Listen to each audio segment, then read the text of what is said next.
In a culture that tells us we can choose motherhood or, Good Counsel knows we're meant for motherhood and. Hi, I'm Samantha Elbertson. I work on behalf of the maternity home Good Counsel. We have 4 homes in New York and New Jersey where motherhood is rescued, preserved, and celebrated every day.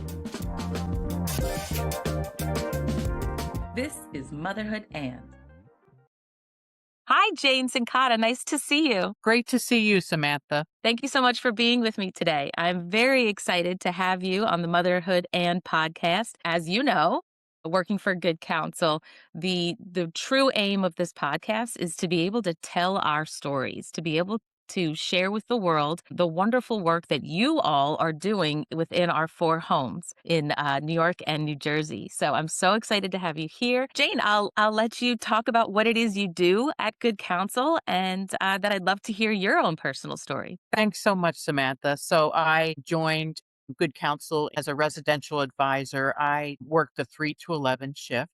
So when I get there, I start out just by, saying hi to the moms and the babies, just checking in, getting information from my coworkers about the previous shift information that I need to know.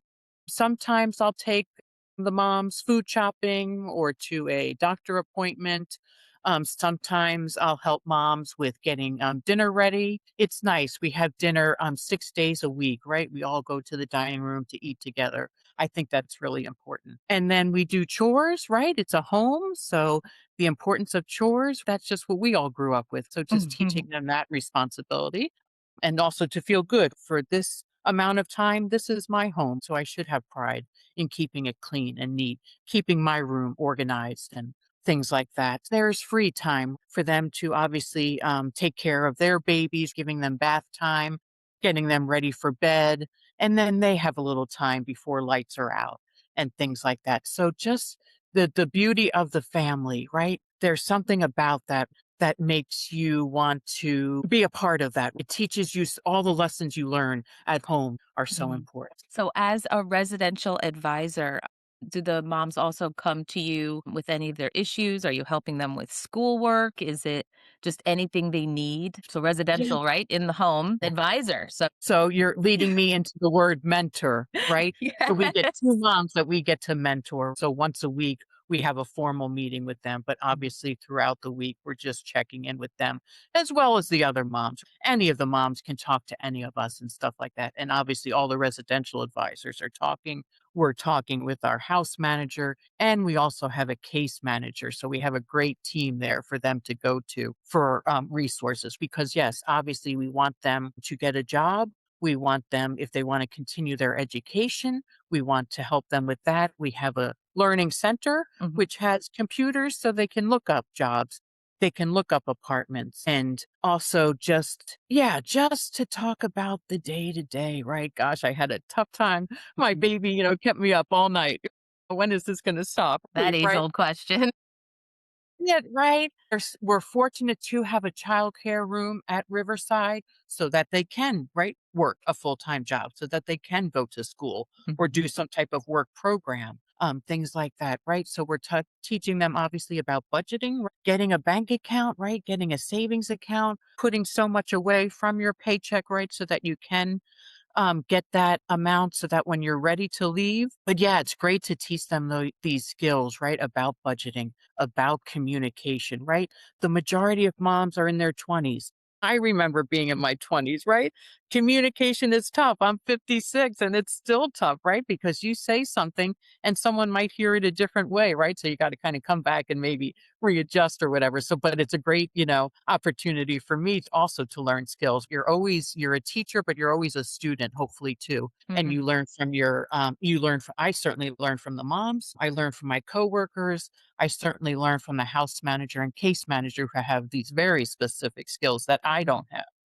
So it's a great opportunity. It's a great work environment. It's a team environment, which is great, because I need support just as much as the moms do. Let's back up a little bit. I'd love to hear your own personal story. You said you're fairly new and already well known in the organization and a wonderful part of the team. But where were you before this? What led you to this work? So I was fortunate to work with, for almost 20 years in a live in situation with adults with developmental and intellectual disabilities. I graduated college with a special ed degree, Mm. so I was always interested in that population. So being a live in, so getting them up in the morning, we're having breakfast together, once again, that home environment. And then we had a day program, right? So just transporting them to a day program. And then once again, I had house responsibilities while they were at day program. I was doing some things. Being a part of a community, right? So you're out there, people stopping by, wanting to know more about you. How can I volunteer? So having that, getting to learn how to be, because I'm an introvert at heart, kind of getting out there, right, to kind of promote a beautiful organization. People are drawn to innocence, right? And we all know that the autistic, the Down syndrome people have that innocence to them. Everybody's your friend and they just Mhm. love on you. And you're like, gosh, you don't know, you come into this environment and we're certainly not related blood, but Yeah. we become a family, right? So I like that dynamic, right? That random opportunity to kind of Mhm. stretch your heart a bit and say, okay, I'm here for a reason. I have some basic skills and talents that, God gave me. And then I'm open to learn, and stuff. And they're so open to you. So you're drawn to that. You're drawn, light Mhm. is drawn to light, goodness is drawn to Yeah. goodness. So you're just like, boy, I mean, if you're ever having a bad day, you can't with them, because they're so happy. They're so happy to see you. If you make some, gosh, a batch of cookies for them, they're like, you're awesome. So Aw. you learn about the simplicity of life, right? And it grounds you and it makes you focus on what's important. And then it also drives you to say, okay, I can become something more too, Mhm. little by little, step by step. Very few of us do grand things. It's nice that the majority of us are just going day by day, sometimes hour by hour, and just kind of, seeing, okay, what can I do? We have a program, right? We have these boundaries, we have these disciplines, we have these programs that are based on safety and growth. But then there's always that human factor that comes in that might kind of, we need to switch gears every once in a while. So it's amazing what you can learn and what you can do. Yeah. You have such a joyful heart for this work. It's so beautiful. It's so beautiful to talk Thank to you. you. Yeah. So then, right, I feel as if that was kind of leaning me towards something Mhm. else because obviously I enjoyed that life, the people I met, but for whatever reason, I thought maybe I'm called to something else. And then I just kind of jumped on this train here. And once again, moms and babies, right? How can you say no to a mother and a baby? They're I all so know. cute and adorable, right? And they scream life. They scream goodness. So once again, an opportunity. And I was always interested in social work. So I feel like I'm getting a little bit of that skill set Mhm. as well. Yeah. And also, you got to bring joy, you got to bring laughter. Obviously, there's things that are serious, right? Sure. And you put on your game face for that.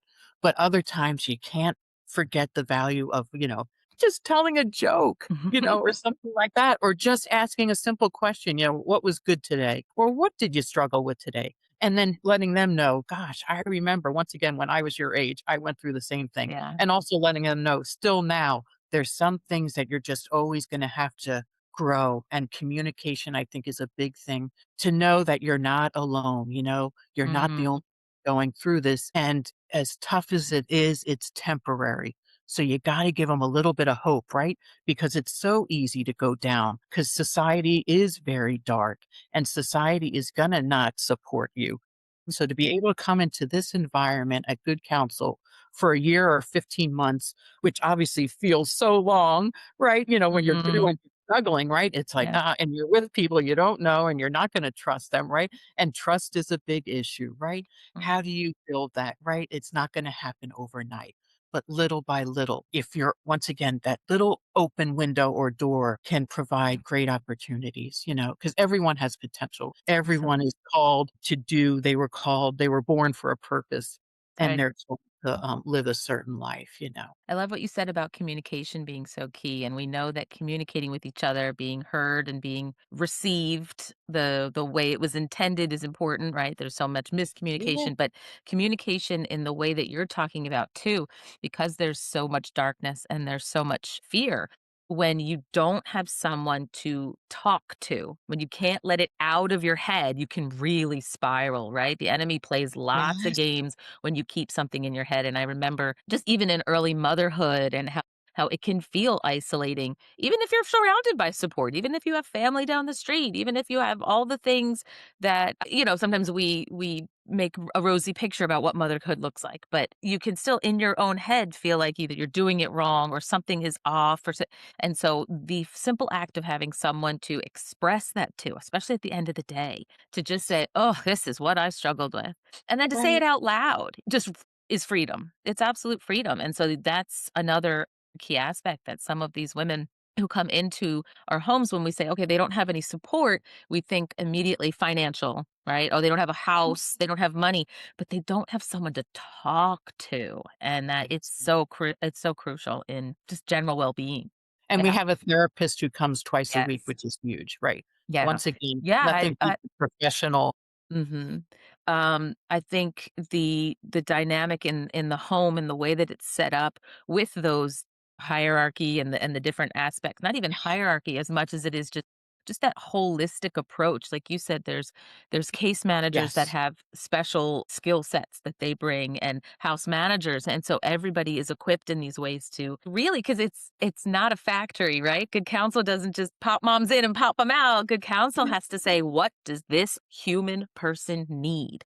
And Right. how can we come together in our own little community and walk with her through this to get her to a place where she feels that she is standing on her own 2 feet and how, and can withstand all of the darkness of society Right. and keep that hope. It's so lovely to be able to talk to you and some of our other staff that I've had on the podcast and just hear the Yeah. joy and hear the hope. I think that speaks volumes for the kind of work that you're doing. You also said something about doing big things, right? So there's some people who are called to do something big, or even just in a moment in your life, there might be a bigger thing you're doing than other moments in your life. And they have no greater value than the little moments. And so you're absolutely right when you said that the moment by moment, hour by hour, that day in, day out is the hard work. Because sometimes we can do the big thing and we're working really hard to accomplish it and then we do it. But then moms, especially nowadays in our culture, are told they're not valued, right? They're not supported. You are a mom, but it's not a work. It's not a vocation. It's not, Right. it's kind of put to the burner. As far as its importance in a woman's life or how society might be seeing it.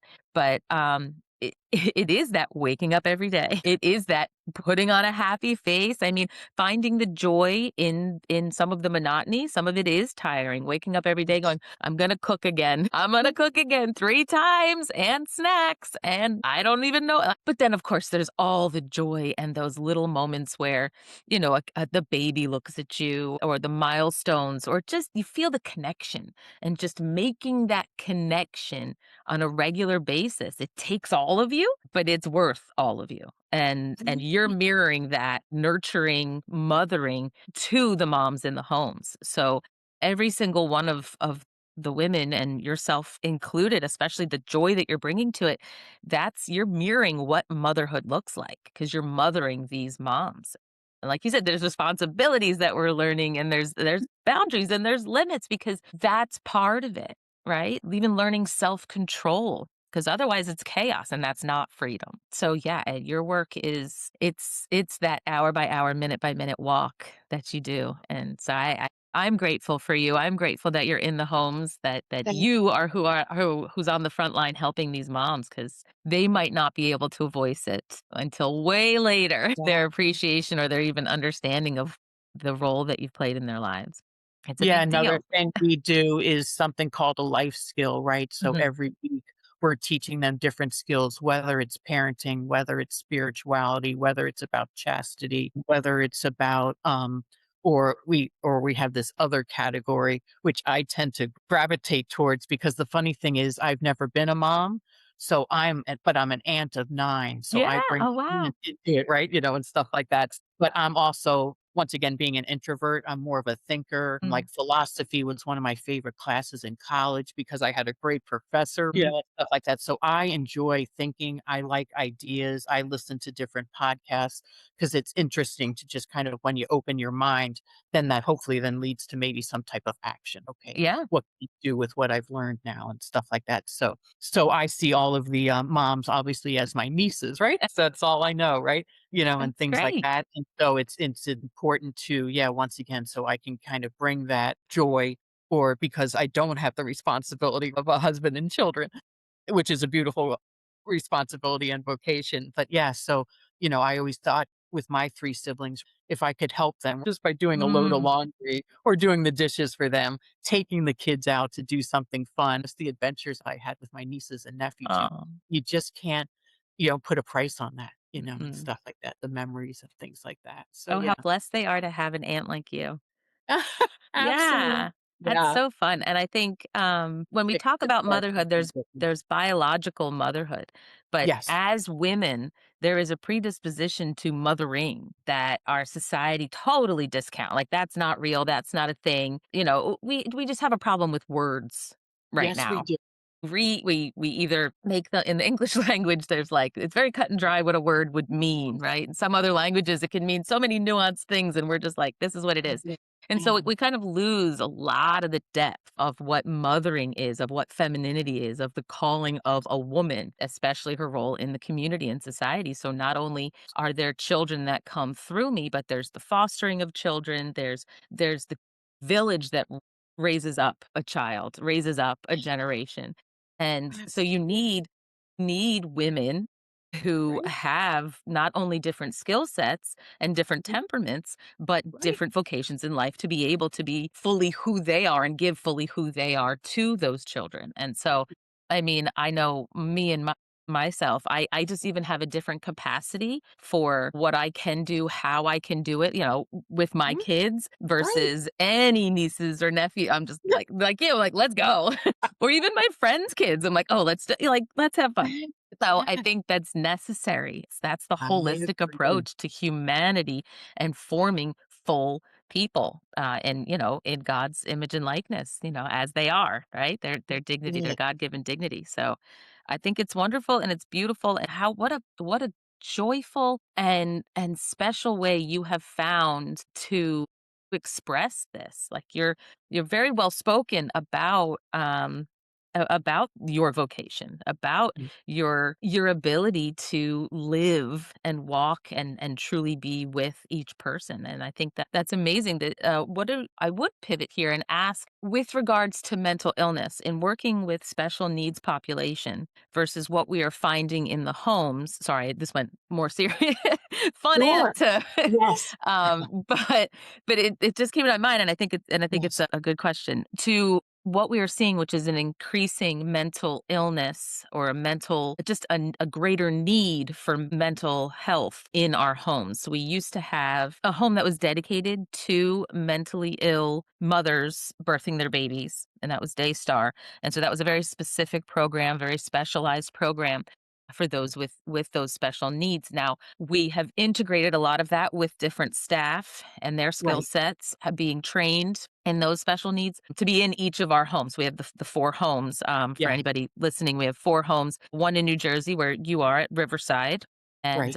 then 3 other homes in New York. And so we've been able to integrate into our staff those specialized roles for the Right. moms. And as you say, we have therapists who come in because honestly, in the broad spectrum of mental health, first of all, who in this world does not suffer from something, right? Who in this That's it. world is 100% batting 1,000 here? And given just what's going on in our world, there's some level of trauma we're all just like experiencing together here. But these moms that come into the homes, they're there because there's a really big issue, a really big trauma that they've suffered. However, Yeah. now the mental illness is on top of that trauma and on top of that lack of support. And so how do you see your skills with special needs? I mean, I can tell right now you're a patient person. And so Yeah. 100% that's going to be the bedrock of everything, right? You can be Right. patient, That's but it. what else how more can you speak about dealing with the special needs that you find in the homes? Right. So that is such an intimate Mm, topic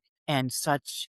you're drawn to that because once again, we're human. We were meant to be in relationship. Mm, We were meant to live lives that aren't going to be piece of cake, but lives that are fulfilling. We're doing something that we're called to do. So how do we get to that point? So we need to identify, right, some of the struggles we have and hopefully open up a conversation once that trust is built. So you just kind of approach people. Once again, you just kind of know when it's time. You can just see it in someone's face or hear it in their voice. Boy, they're just not, this has been a tough week for them. So mm, we just kind of talk together, right, as a staff and develop some type of program, some type of way to approach it little by little because you once again you have to open up the person, open up the heart. So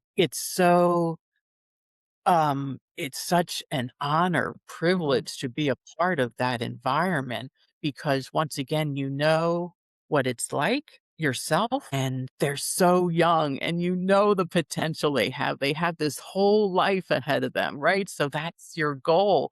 You know they can do it, but it's going to be tough. But if we can help in some small way, which we are doing, gosh, that's more than anything anybody could ever say to you, any amount of money anybody could ever give Yeah. to you. Yeah, it's priceless. Yep. That's so beautiful. And one of the things I really love about working for Good Counsel is just the growth, right? The growth is never linear at Good Counsel. There's always Chris, Joanne, Vanessa, all of the staff is always thinking of new ways to just come alongside moms. There's always new struggles, new trials that present themselves at Good Counsel. And again, it's not a cookie cutter fix. It's not in and out. It's very much like, okay, how can we come alongside this mom in this time, in this world, even if we have to figure it out together, right?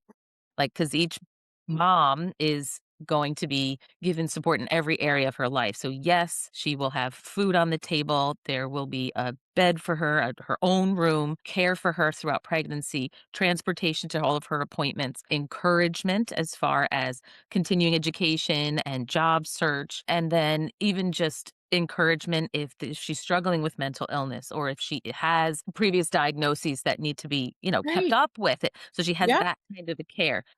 But just you're gonna find things that when she goes for a job or she goes to her doctor's appointments or just even in relationships with her own family that maybe has been rocky or if they have abandoned her, but we want we want healing, and that Yeah. brings about the whole family. That brings about all, other people in her life. And so it really is the amount of areas the people in Good Counsel get into. It's Mhm. whatever anybody could ever get into in their whole life. We have to do it for every single it's so cool. It's so cool how we're Yeah. able to be so versatile and flexible and just whatever you need, we're gonna find it for you. If we can't do it, we're finding it for you and we're gonna come alongside you. This mom for helping us for the future moms we have, and they don't Yeah. realize, goodness, I did something for somebody. Once again, I'm never going to know, but Yeah. they really did help somebody else. Yeah. Yeah. Yeah. So in everything you learn, you can use that for the next mom or, in some of the even bigger ways or when the moms can come back and help the moms. I love the Exodus program. So again, for Yes. anybody who doesn't know, the Exodus program is what we call moms who have left the house, left the program, completed the program.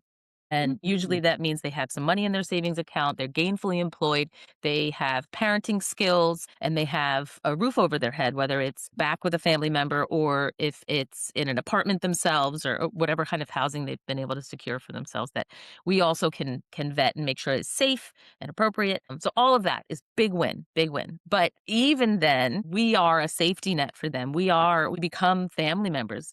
You spoke about trust. I say we. Yep. You all in the homes become family members for these moms. And sometimes Right. it's because they haven't had family that has been supportive. They haven't been able to trust. And like you say, you're opening them up so that they can trust you so that you can help them. And so that's not done, that doesn't end ever. Yeah. Right? No. It's actual family. And so we have so many Exodus moms who will call and say, you know what? I'm going to lease a car. I need to get a new car and I need help signing all that paperwork and figuring out all this out, Oh, like, yeah. just like you would your dad or your mom. Like, "Hey, I've never done this before. Would you just come and make sure?" And we do. They call the house managers, they call the residential advisors, they say case managers, and they say, "I need help with this," or "I need help securing enrollment for my child in this program," or just whatever may come up. Or, "You know what are you doing for Thanksgiving? Because I want to come back and spend it with you." And that's what the Exodus program is. Again, anything you could need, we're going to come alongside you. And so it's a safety net for life. And it's so beautiful. It's so beautiful to see these moms and children thriving, getting married, having other children, big families, and coming back and telling their stories, and then helping other moms that are going through it. Because that testimony is powerful. We can look at them, look at the moms every day and say, I know what you're going through, but they're not going to believe us in that same way that they will believe a mom who lived there and walked in their shoes. And so I think it's incredibly powerful and a testament again to the wonderful work that's being done in the homes. Any stories, any experiences you want to share, struggles that you've been able to overcome with the moms? So I have to start out with an amazing story because once again, right, this was something, new for me. I started, I'm 56 years old, but you just kind of I have a childlike quality to me and stuff like that. And As we're called to do. yes, right. And I'm an inquisitive type of person. Mhm. So I like to kind of try new things. So, right. So I started in March and then in July, I had the greatest privilege to be in the delivery room with my mentee. Right. So obviously, I had never seen a baby be born before. And so for her to ask me, I was just over the moon when she asked me to do that. And just to be with her, you know? Yeah. Obviously, I talked once again since I'm not a mom, right? I'm talking to my sister, I'm talking to one of my college friends, kind of getting advice. You'll Google a few things and then you just know like eventually when the time comes, you'll know what to do, right? Yeah. Mhm. So she got into the delivery, she got into the hospital, and it took a few days before she was able to deliver the baby. And then in comes these, just kind of 5 or 6 people into the room to help her. And the first thing I thought is like, boy, we could all use something like that every once in a while, right? Somebody just encouraging us. "You're doing great, keep it up, and I'm like, these Fortune 500 companies should have something like that. Just imagine you just working in a cubicle. So but then here they are coming in and so one of the nurses, right, once again, she just knew her a few days ago, but you would think they'd known each other forever, just Mm. pushing her and just being so maternal. And I heard her say, when you're pushing, try to get your chin to your chest. And I said, well, that's my job. So I would just push her head. And then when she was done, she would come back. So that was my job, and then obviously, and the baby came, and it was Oh. just beautiful.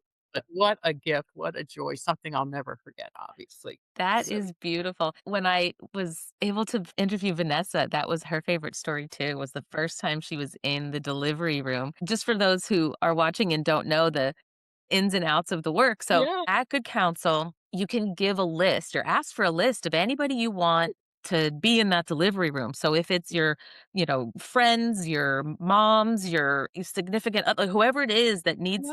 needs to be in this moment with you, whoever you want. And so Vanessa's story was that this woman who was a bit more jaded, especially since I think she hadn't been in the home for a long period of time before she was giving birth, so she wasn't as open or trusting. Mm. She didn't have anybody, or she had a list and nobody answered or said no to coming, and so that's Oh, devastating. And so Vanessa was there as our staff. So someone, sometimes more than one person, will be there. There'll be staff to even like, someone will come and bring you the things you need, they'll take turns being there so that you are never alone in that delivery yeah, room. And yes. Vanessa was there, and she said, "I held her legs." Like, it's like the most intimate thing, right? Like, you're there. And she said so it was beautiful. What an incredible experience, for Vanessa. And then she said afterwards, the mom was resting, everything went very well, and Vanessa waited with her, and then the mom woke up, and Vanessa was like, "Do you need, like, more ice? And she said, "You're still here. I don't Oh, like, you're still here." And Vanessa was like, "Yeah." That right. to know as a mom that even when those people, you wanted to be there for you aren't, but that someone else is, that's God, right? That's Jesus showing up through Vanessa. Yeah. That's everything. And so that's who you are to these moms. Your mentee, it's just a woman who needs a mom. So, or needs a sister, and That's that's so beautiful. I love that your story is also a delivery story. That's lovely. yes, Well, do you have definitely. any other stories you want to share? I think just for me, yeah, I like the challenge, just people bring challenges, no Mhm. matter who they are or whatever kind of environment you're in, right? Whether it's your family, your workplace, your church, and things Mhm. like that. It's just kind of the people you meet and how you're drawn to some people and how other people maybe it might take a little while to learn their stories and stuff like that. So I like that challenge. I like that opportunity because it only helps me to become more human, huh? Mhm. And so to learn to, yeah, open your heart to people. And once again, it's always in the smallest way, right? And maybe it grows into maybe some bigger things and stuff like that, but also that you're not alone. Gosh, I always feel so bad if somebody feels, that they're alone because that must be a Mm, terrible feeling, and we all have those feelings of loneliness, but some people are really, right? Our moms, some of them are really some of their stories, I read it, they're sent to us, their stories, so we have a little bit of a background and it takes me, a good few minutes to just kind of digest that, right? Because this is a person, even though it's mhm, just words on a page. They're no different than me, so mhm. what are they going to teach me, So and I think listening is so important, right? Oh, yeah. I that's the first kind of way I interact with people. I like to let them speak because kind of as we both said, right? So many people feel they don't have a voice. Mm, And when you feel that, right? When you're quiet, being silent is worse than being, loud and rambunctious, right? Because that mhm, you feel like you're nothing. Yeah. mhm. So, Yeah, so to be able to give a little bit of hope because people gave me, when I was down and out or whatever, just during life, and things like sure. that. You just go back, and say, "Okay, I remember being like that. I remember these people helped me out." Mhm. So, going back to your parents, right? Thank God, Sure. right? Hopefully, they're your best teachers, and for me and my siblings, they were. So, Mm, um, and once again, they taught very simply, right? They spoke when they had to, but mostly they were mm, just, they just kind of, yeah, they did got up every morning, right? And sometimes, they weren't too happy, but they did it, and stuff because they knew they had to, they had a purpose and God, and to the mm. best of their ability and were involved in church and in the community. And I think I'm always so happy to have grown up in a small town. I think there's something to that, right? Where people kind of know you, and they check Yeah. on you or whatever and things like that. Grow up in Yeah. New Jersey? So we started out in Long Island Okay, and then we moved to a small town, Parkertown, New Jersey. okay. Kind of about half an hour or so from Long Beach Island, but such a small town. Yeah, so very fortunate. You don't realize sometimes, how fortunate you are, the ugliness of the world sometimes. I have the privilege of running the manager call every Mhm. Wednesday, and so I get to hear the stories and the progress of the moms and some of the, Mhm. Miss Martinez is usually on with stories from intake, which are Awesome. profound because they deal predominantly with what a mom's going through and why she came to our house, so those are usually pretty heavy. So getting to record those stories and that information, but we also try to have discussions around just the data, if you will. We try to have Mhm. discussions about the experience in the homes. And the question I've been asking all month is when you apply or start your job at Good Counsel, obviously you're going to be working with moms and babies. You know that there are moms and babies who are in not a good place. And so there's going to be challenges and you know that it's going to be rewarding. You know that, getting to work with babies, getting to help mom, like all of that is going to be rewarding. So that's not as much of a surprise. You know that going in. But what about the job did you not anticipate? Did you not expect? Maybe it was a good thing. Maybe it was a bad thing. Maybe it was something that, kind of changed. Like you said, you're always learning and growing in different ways. And that curiosity leads to other missions that God might have for you in your life. So I'm Right. just curious to know maybe what your answer would be. What was unexpected about the work? I kind of had an idea, but just how quickly things can change, right? I mean, even if they stay for the year or the 15 months, that seems like such a short time, Yeah. and it goes so quickly. And at any time, just to be able to, and I'm not the type of person who thinks, what's the saying, like off of your feet quickly, or what's that saying? You think, Oh, thinking quickly on like, thinking on your feet? yeah, kind of, Yeah. right? I'm not the type of person, once again, I need to kind of ingest things and kind of Mhm. think through things. So that's helped me to kind of be a little bit more prepared, Okay. for right the kind of revolving door, just to Oh, kind of stay yeah. keep my feet on the ground in a way. Yeah. The focus, it's kind of helped me to be more focused because I am a more creative type of Mhm. person. Obviously there's paperwork involved and Sure. things like that that are important. And so yeah, so that's been very helpful to me to learn to, because I like to write things down as well and stuff like Mhm. that, kind of a plan and a focus for the day or the week. But now I'm kind of also putting like a plan B and a plan C into those Oh, notes and stuff wow. like that. Just Yeah. from, just all that you learn so quickly. So it's Mm. it's really neat to, and at age 56 to kind of try something new and something that's exciting.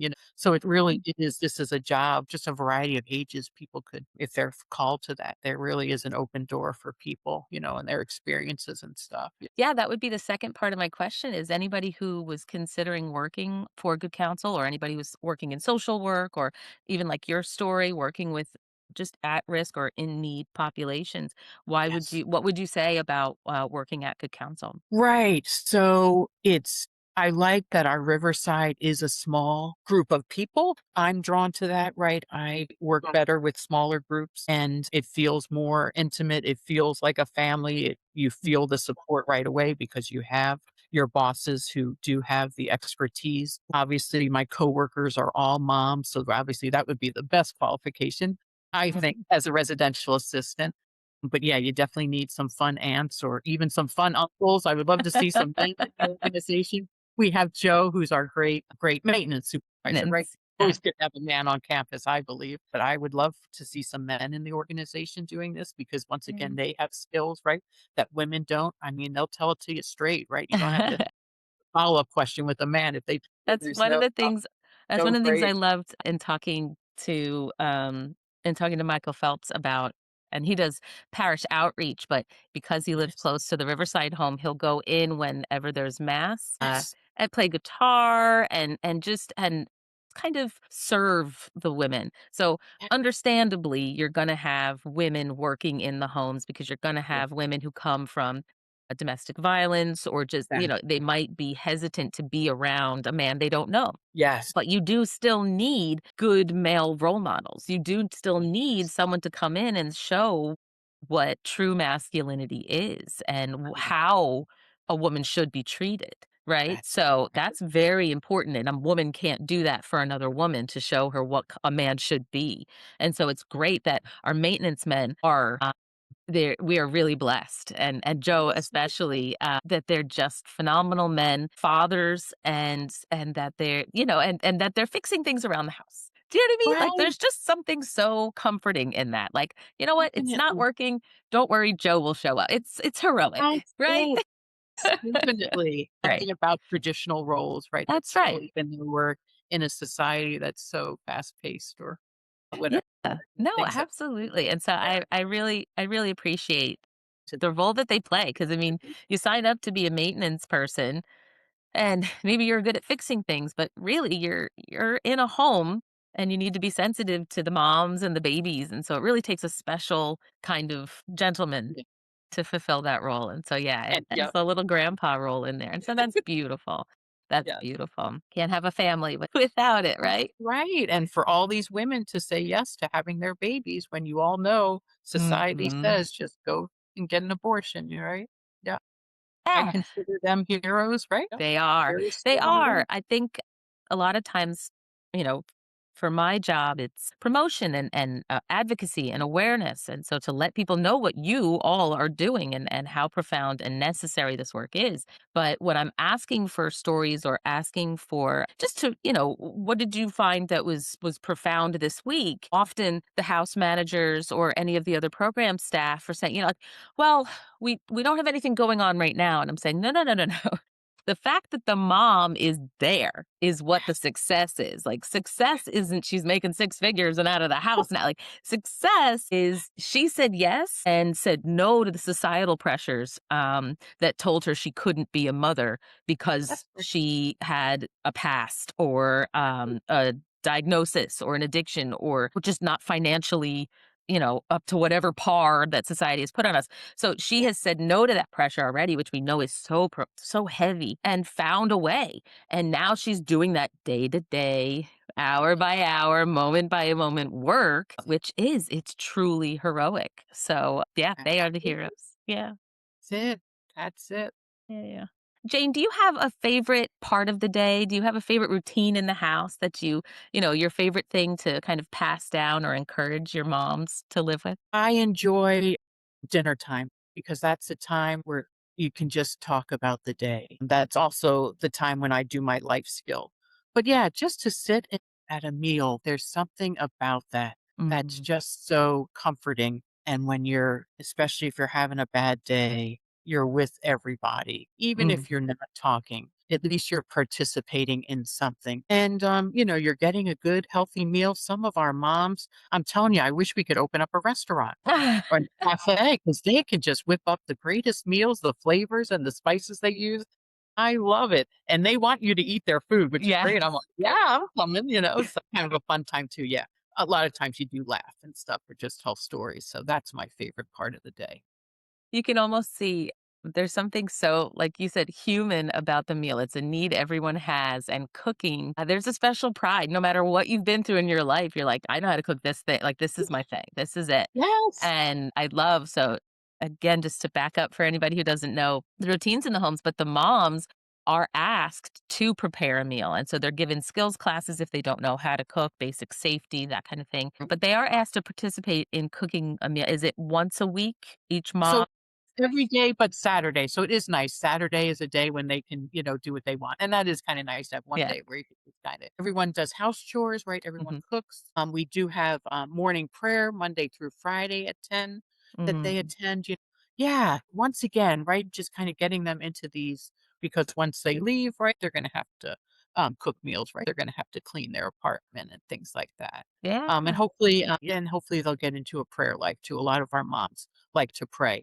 They Mm. might not be Catholic, which is okay.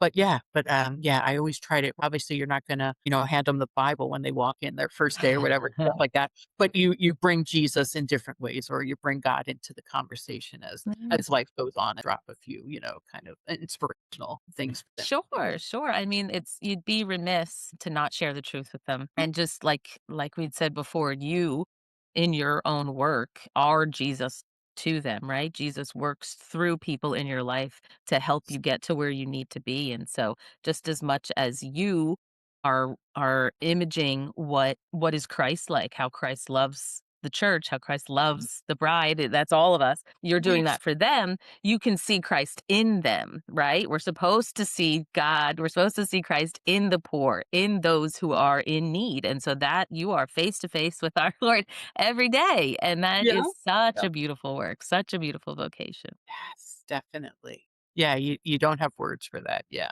Yeah. And there's times you just have to, yeah, you step away and you think, wow, yeah, Wow. this is amazing. Yeah.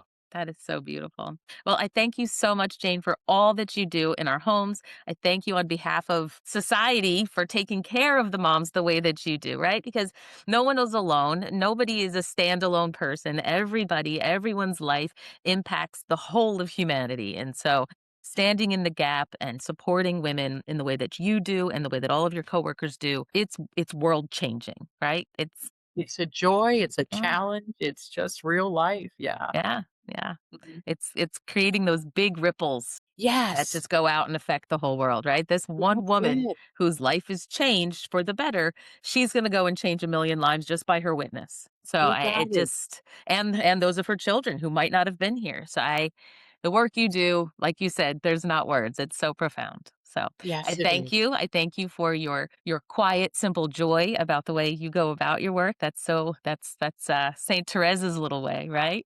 Oh, And that's thank you, beautiful. Samantha. That's It's been a beautiful. joy talking with you. Thank you so much for being with me. Have a great day. You too. Take care. If a woman is pregnant, she shouldn't have to worry about how she's going to carry, deliver, and care for her child. She can call Good Counsel. We need you to help spread the good news that Good Counsel's doors are open for all women pregnant and parenting and in need. Please join us and be an advocate for motherhood. Subscribe to our podcast, Motherhood and, on Spotify and Apple Podcasts. Please be sure to visit Good Counsel's website for more information and to get involved at goodcounselhomes.org. We ask that you share our maternity help website, help.goodcounselhomes.org. Please share this website with others often so that it will reach more women in need. Subscribe to Good Counsel's YouTube channel for more inspiring and edifying content about maternity homes, the pro-life movement, and the life and ministry of Good Counsel's founder, Father Benedict Groeschel. And be sure to follow us on Facebook and Instagram at Good Counsel Homes. If you have any questions or ideas for future guests or topics, please message us on Facebook or Instagram. Remember, life is love. Talk to you soon.